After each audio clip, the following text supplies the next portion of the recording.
सकाळी सकाळी दिंडी कुठं होती रे बा? चला सांगतो तुम्हाला पळवला कोणी. रामकृष्णारी मंडळी, आज जाणे आपल्याला दिंडीला. दिंडी कशाची? तर कार्तिक समाप्तीची दिंडी. दिंडी होती आपल्या मोर्शीला. तर काय नाही बा, केली तयारी आणि घेतल्या आपल्या गाडीवर 4 जण. चला म्हटलं बा, दिंडीला निघालो आपल्या मोर्शी मार्गाकडे. आपल्या मोर्शीत जात होतं आपल्याला एक विदर्भ कॉलनीत. आलो कॉलनीत, केलं दर्शन, केली आपली दिंडी चालू. नंतर गती गती दिंडी गेली खतम.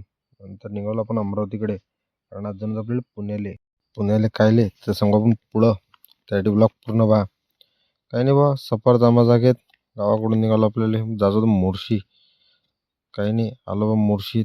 इकडे तिकडे बसच पाहत, हे नाही ते नाही ते, लागली आपली बस. नंतर काही नाही बा, एक बस चुकली, दुसऱ्या बसमध्ये आलो. नंतर आपला भांग घेतला व्यवस्थित करून. इकडे तिकडे कसं पकडले होते, भांग घातला व्यवस्थित. नंतर काही नाही बा, रात्रीचा सफर करत गती गती गती गती बस निघाली आपल्या अमरावतीकडे. आलो अमरावती. तर ट्रॅफिक वगैरे काय वगैरे बा, ट्रॅफिक तर बम दणकावून होतं. काही नाही बा, इकडे तिकडे पाहत निघालो आपल्या मित्राच्या. आलो रूमवर. आता मित्राचा भाडा पाहून आला होता कम्प्युटरवर TV. त्याला दिलं TV पाहत सोडून. चला आपली ट्रेन आहे, आपण जा म्हटलं पुण्याले. पण तो फॉलो करून घ्या, आजवा गाणं.